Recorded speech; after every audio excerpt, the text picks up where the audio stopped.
जब ठाकुर जी स्वीकार करते हैं ना तो 8 प्रकार की अवस्थाएं प्रकट होने लगती हैं। बहुत ध्यान से सुनिएगा। ये जो इंद्रभूषण वसु हैं, इनका पूरा चरित्र नहीं, थोड़ा तो मैं आज कहूंगा, थोड़ा कल सुनाऊंगा। लेकिन ये समझ लीजिए कि जब ठाकुर जी किसी को स्वीकार करते हैं तो उसकी स्थिति कैसी हो जाती है।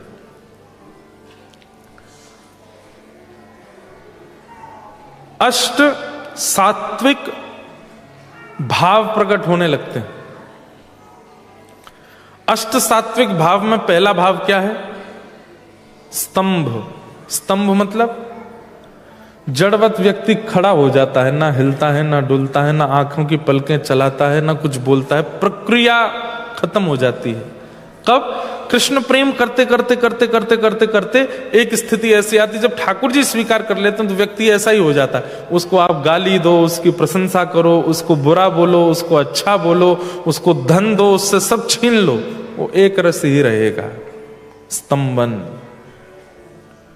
अष्ट सात्विक भावों में पहला है स्तंभ। अच्छा बोलने से अच्छा लग रहा है और किसी के बुरा बोलने से बुरा लग रहा है तो उसका मतलब ठाकुर जी ने अभी स्वीकार नहीं किया है। आप एक रस हो जाओ, ना निंदा आपको परेशान करे, ना स्तुति आपको फुलावे,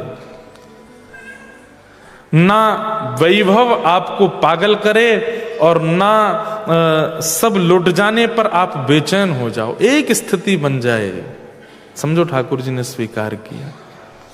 और नहीं बन रही है तो इसका मतलब अभी ठाकुर जी ने स्वीकार नहीं किया। अच्छा एक बात बोलूं, अष्ट सात्विक भाव जो हम यहां सुन रहे हैं शायद हम में से किसी में नहीं होंगे। कुछ कह नहीं सकते, एक आध में हो भी सकते हैं। मैंने मेलबर्न में भी एक में 2-4 तो देखे थे। मेरे से तो बहुत लोग मिलने आते हैं, कई बालक मिलने आते हैं, उनमें दर्शन होता है। अष्ट सात्विक भाव वाले 8 अभी तक मुझे किसी में नहीं दिखे, पर हाँ 2-4 3-4 दिखे।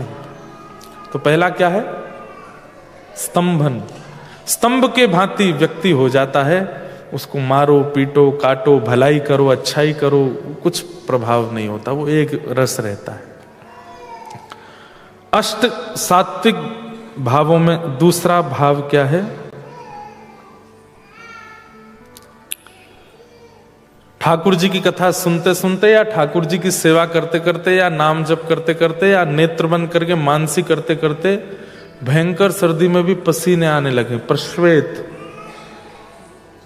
प्रश्वेत होने लगे। मेहनत करके नहीं, श्रम करके नहीं, हीटर चला के नहीं, ठाकुर जी की याद में।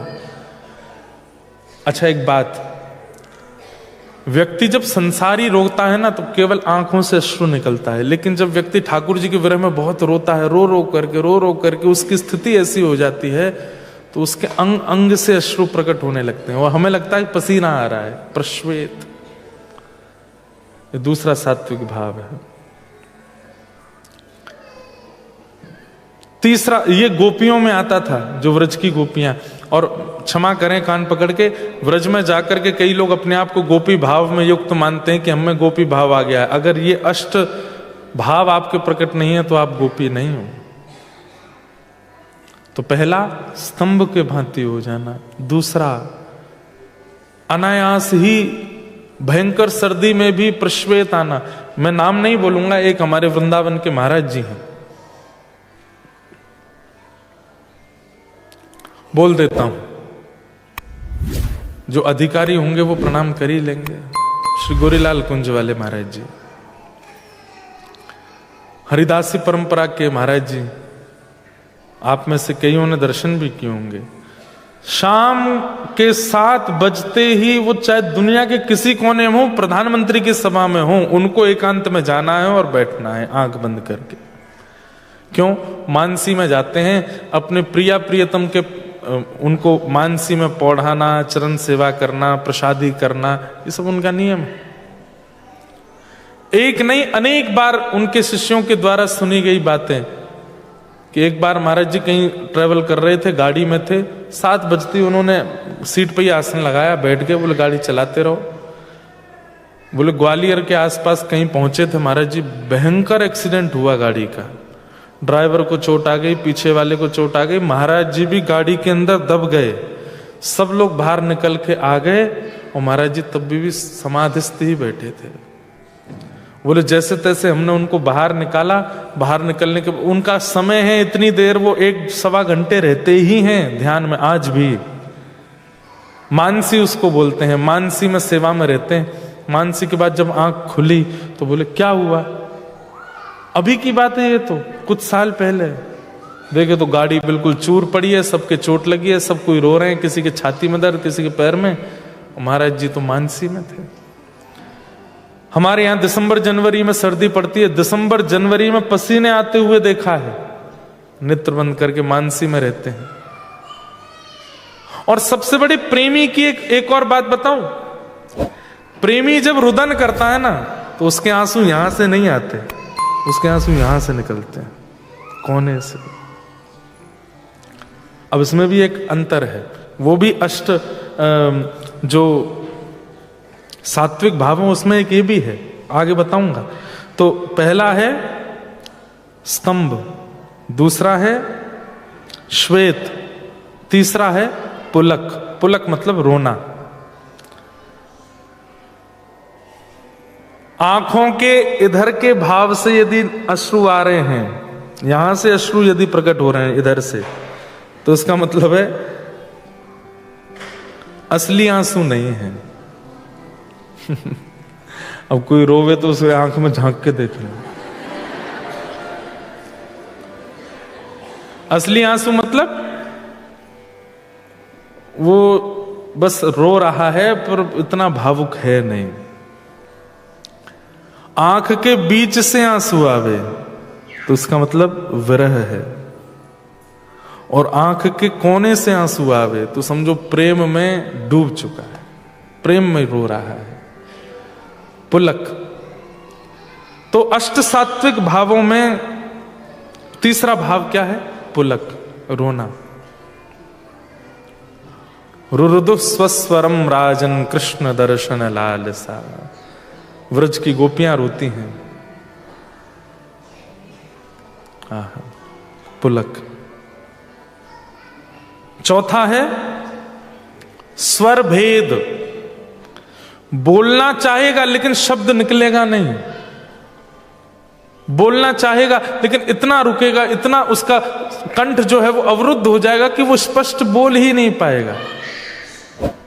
मीराबाई का एक पद है, पतियां मैं कैसे लिखूं, लिखी ही न जाए, पतियां मैं कैसे लिखूं, लिखी। किसी ने मीराबाई को कहा कि तुझे वृंदावन की बहुत याद आती है? बोले हाँ, तू पत्र लिखा कर और वृंदावन जाने वाले किसी भी व्यक्ति के हाथ पहुंचवा दिया कर। तो मीराबाई ने 2-4 बार प्रयास किया। उस संत ने फिर पूछा, तूने पत्र लिखा? तब मीराबाई ये पद गाती हैं और क्या भावना प्रकट कर रही है, सुनिए जरा। मतलब प्योरिटी जिसको कहते हैं ना, प्रेम में स्वच्छता, ये आपको यहां दिखेगी। इस संसार में जिसको स्वच्छ प्रेम कहते हैं वो प्रेम है, स्वार्थ है वो तो। पतियां मैं कैसे लिखूं, लिखी ही न जाए, पतियां मैं कैसे। क्यों? कलम धरत मेरो कर कांपत है, कलम धरत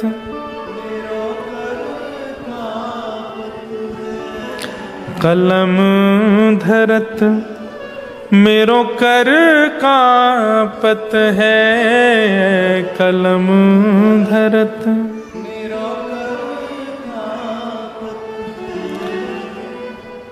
मैं कैसे लिखूं पत्र? क्योंकि जब लिखने बैठती हूं तो मेरे हाथ बहुत कांपते हैं, और जैसे तैसे मैं दूसरे हाथ से पकड़ के लिख भी लेती हूं तो नैन रहे हैं झराए, ओ नैन रहे हैं। इतने आंसू निकलते हैं, इतने आंसू निकलते हैं कि जो लिखा सब मिट जाता है। पत्तियां मैं कैसे लिखूं, लिखी ही न जाए, पत्तियां मैं कैसे लिखूं। प्रेम के सारे लक्षण दिखेंगे आपको। क्या कह रही हैं भाई साहब? बात कहूं तो कहत न आवे, बात कहूं क्यों? जियरा रयो है डराए हो, जियरा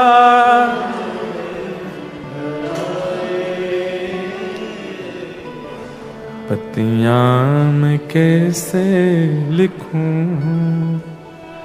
लिखी ही न जाए, पत्तियां मैं कैसे।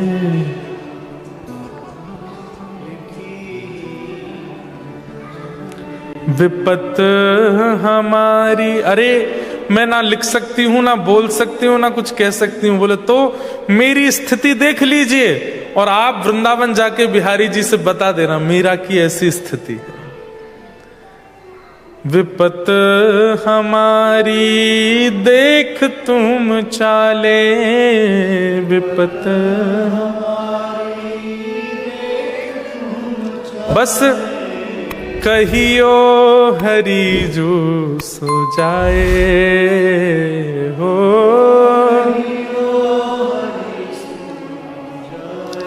हरि को जाके बता देना मीरा की स्थिति क्या है। खा नहीं पाती, पी नहीं पाती, सो नहीं पाती, पूरे दिन रोती रहती है। अरे उस पर कृपा कर दो। मीरा के प्रभु गिरधर नागर, मीरा के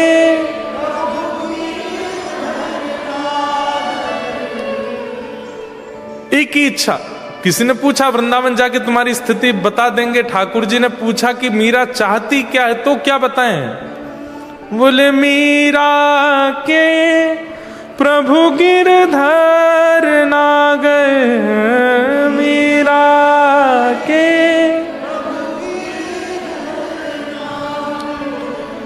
चरण कमल लिपटाए हो, चरण कमल। बस और कुछ नहीं चाहिए, कह देना कि वो अपने चरण में स्थान दे दे।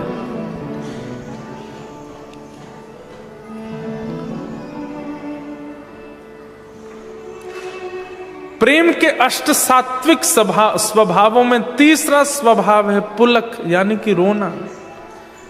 और रोना मतलब ऐसा नहीं आज रोए हफ्ते भर बाद रोए महीने, बस वो नेत्रों में आंसू भरे ही रहते हैं।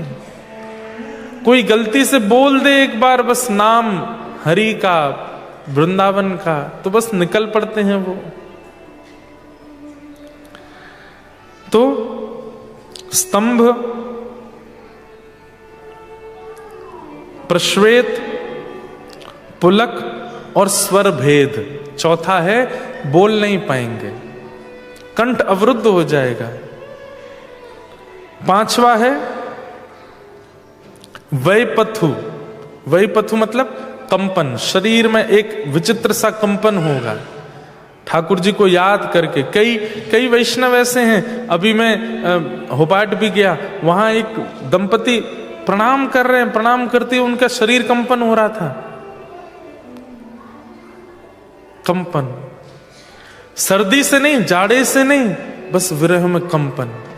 शरीर वो आपके वश में नहीं होता, अपने आप होता है। ये अष्ट सात्विक भाव आपके चाहने से नहीं आते, ये ठाकुर जी जब आपके अंग को छूते हैं तब प्रकट होते हैं। वही पथु यानी कि कंपन। उसके बाद वही वर्ण यानी कि रंग का बदल जाना। गोरे थे तो लाल हो जाओगे। आपकी सुंदरता ऐसी हो जाएगी कि व्यक्ति देख करके कहेगा क्या ऐसा प्रयोग करता है कि इतना सुंदर लग रहा है, लेकिन वो सुंदरता हरिस्मरण की होगी। वही वर्ण बदलने लगेगा। मुखमंडल को देख करके, आपके मुख आकृति को देख करके सामने वाले को लगेगा धीर गंभीर है, बहुत स्थिर है, इसको श्रृंगार की आवश्यकता नहीं, सुंदरता तो ऐसी छलकती है।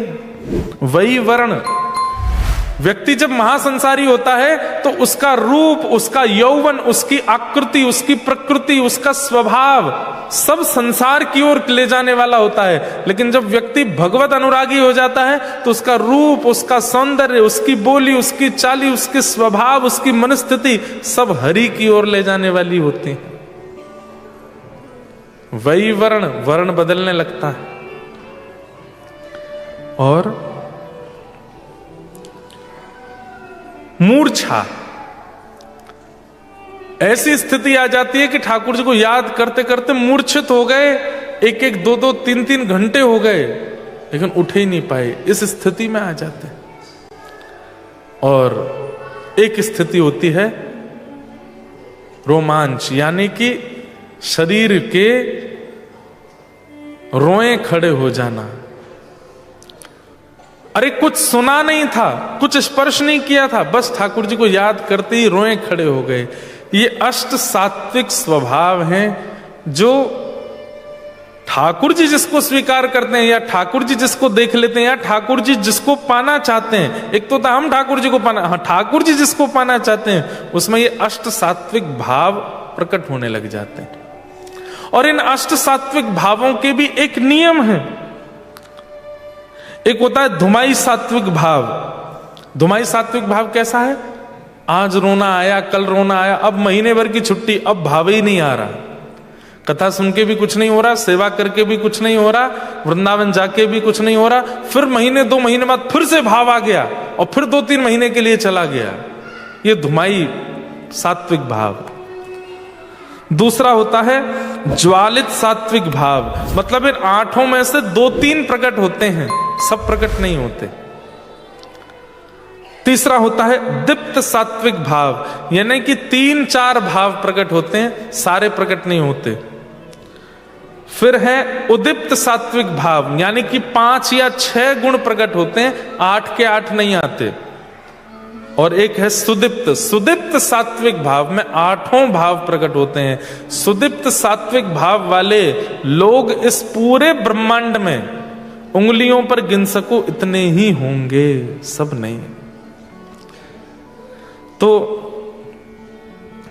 जो इंद्रभूषण वसु 18 वर्ष की अवस्था में बिहारी जी का दर्शन करने के लिए जब गए और जब बिहारी जी से वापस आने लगे तो इनमें ये अष्ट सात्विक भाव प्रकट हो गए।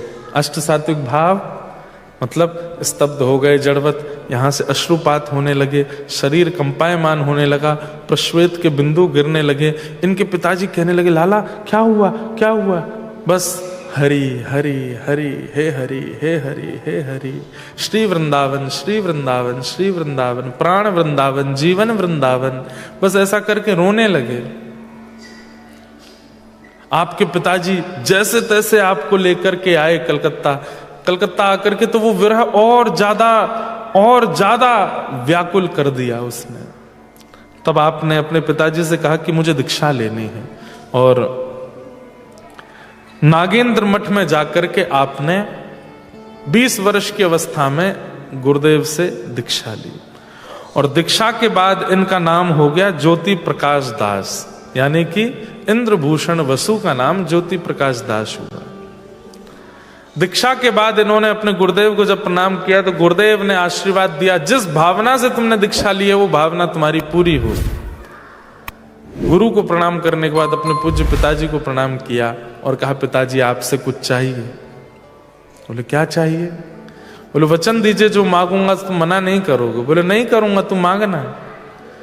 बोले मैं अब संसार से विरक्त होकर वृंदावन में रहना चाहता हूं और श्री प्रिया प्रियतम की नित्य भक्ति करना चाहता हूं। आप कृपा करके मना नहीं कीजिए, मुझे आज्ञा दे दीजिए। इनके पिताजी ने स्वीकार किया और स्वीकार करके इनको वृंदावन जाने की आज्ञा दी। वृंदावन आकर के इंद्रभूषण वसु जी रहने लगे। 2-3 वर्ष तक वृंदावन में रहे। बिहारी जी मंदिर जाते थे, जाकर के बिहारी जी का नित्य दर्शन करते थे। चलते फिरते लोग जो बता देते थे वो भाव धारण करते थे, लेकिन ठाकुर जी का अनुभव इनको नहीं हुआ। एक दिन इनके मन में आया, मैं वृंदावन में हूं, यहां तो ठाकुर जी रास करते हैं, ठाकुर जी के घर जाना चाहिए। घर कहां है? बोले गांव। बोले गांव कौन सा? बोले नंदगांव। नंदगांव चलो। तो नंदगांव गए। नंदगांव में जाकर के वहां रहने लगे। नित्य ठाकुर जी की आराधना, रोज ढूंढना, कभी वन में जाते, कभी वृक्षों पर चढ़ करके, कभी सरोवर, तालाब, पोखर सब में ढूंढते, कहीं ठाकुर जी मुझे मिल जाएं। हम सोचते थे कान्हा कहीं कुंजन में होगा, हम सोचते थे।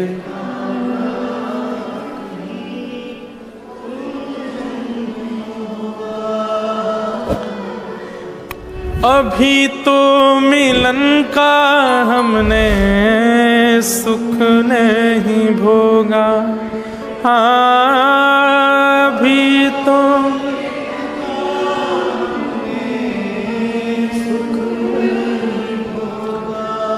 सुन के प्रेम की परिभाषा, सुन के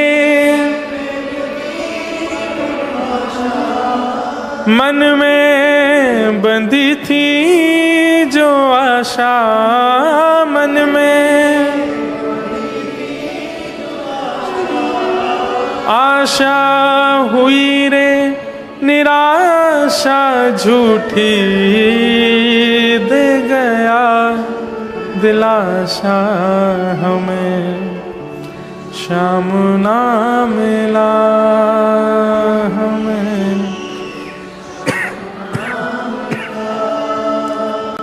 हमें श्याम ना मिला, हमें श्याम ना।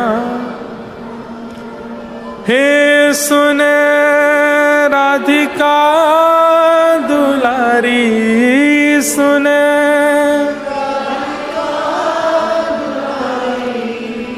तेरे द्वार का भिखारी, तेरे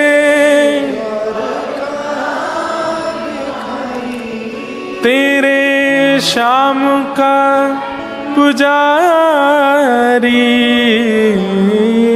पीड़ा है हमारी, हमें श्याम ना मिला, हमें श्याम ना मिला, हमें श्याम ना मिला।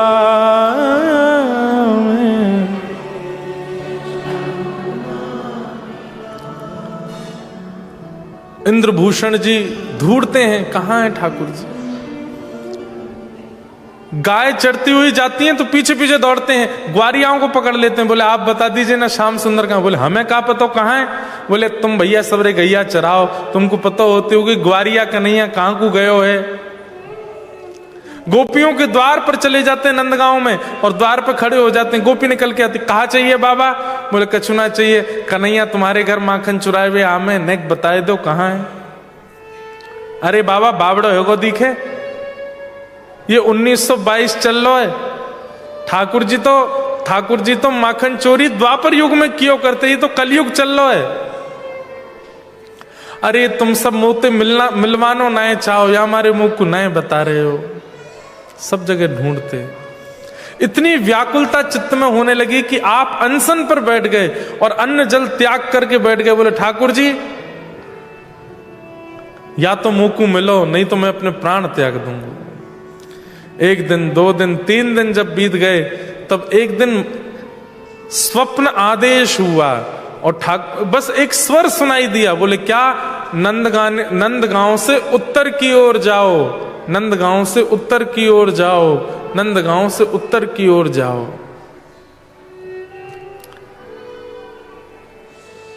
तब इंद्रभूषण जी ने देखा नंदगांव से उत्तर की ओर क्या है, और जैसे नंदगांव से उत्तर की ओर देखा तो उत्तर में ही श्री बरसाना धाम है। तब इंद्रभूषण जी के मन में आया, अरे यहां व्रज में आए मुझे 3-4 वर्ष हो गए और मैंने वो पद्धति का पालन नहीं किया जो होनी चाहिए थी। अरे आते ही पहले श्री जी की शरणागति लेनी चाहिए थी, आते ही सीधे बिहारी जी चलो गए हो, वृंदावन वास कियो, नंदगांव आए गए हो। अरे मैंने किशोरी जी के चरण तो पकड़े ही नहीं। दंडवती करते हुए बरसाना गए और प्रत्येक सीढ़ी को प्रणाम करते हुए श्री जी के भवन में ऊपर दर्शन करने के लिए गए।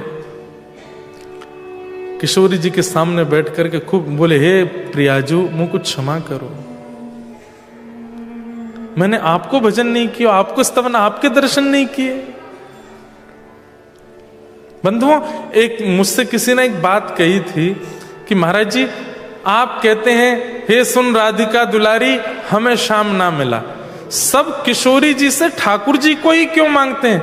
कभी हमने ऐसा भाव या ऐसी बात क्यों नहीं सुनी कि हम ठाकुर जी से कहें कि आप भले मत मिलो, हमें श्री जी से मिलाओ, हमें किशोरी जी से मिलाओ। सत्य बात तो आप लोगों को सुनकर के चौंक जाएंगे। किशोरी जी मिलती ही कृष्ण विरह करने वालों को है, और इस बात का प्रमाण श्रीमद् भागवत की कथा है। गोपियां जब कृष्ण विरह में गोपी गीत गाने को आतुर हुई हैं, व्याकुल हो गई हैं, अष्ट सात्विक स्थिति प्रकट हो गई है, तो भागवत जी कहती हैं कि यमुना पुलिन पर किशोरी जी उन्हें प्राप्त हुए हैं। किशोरी जी को प्राप्त करने का साधन क्या है? कृष्ण विरह। कृष्ण विरह से किशोरी जी मिलती हैं, क्योंकि कृष्ण विरह में जब संभाल नहीं पाता व्यक्ति स्वयं को, तब श्री जी ही आती हैं उसको संभालने के लिए। और कोई साधन ही नहीं है किशोरी जी को प्राप्त करने का, एक ही साधन है, क्या? कृष्ण विरह। आज इंद्रभूषण जी को बरसाना की प्राप्ति, रात भर रोते रहे द्वार पर बैठे बैठे, तभी द्वार पर एक छोटी सी लाली आई और आकर के एक थाल हाथ में लेकर के बोली, बाबा 5 दिन आते भूखो बैठो, ले जल्दी ले प्रसाद पा, श्री जी को प्रसाद है। तो आपने कही, नहीं लाली मैं नहीं पाऊंगा, मैंने नियम लिया, जब तक ये प्रिया प्रियतम युगल नहीं मिलेंगे तब तक मैं भोजन ग्रहण नहीं करूंगा। अरे बाबा मना नायक क्यों करें, ये तो श्री जी को प्रसाद है, या को तुरंत लेना चाहिए, जल्दी ले बाबा। बाबा उस लाली की ओर देखते रहे, मना नहीं कर पाए, थाल ले लिया, थाल का प्रसाद लिया, मंगला के दर्शन खुले। जैसे ही बाबा भीतर गए, भीतर जाकर के जैसे ही पुनः मंगला के दर्शन किए, तो जिस आभूषण और जिस वस्त्र में वो बालिका बाहर आई थी, वही वस्त्र भीतर श्री जी ने धारण किए हुए।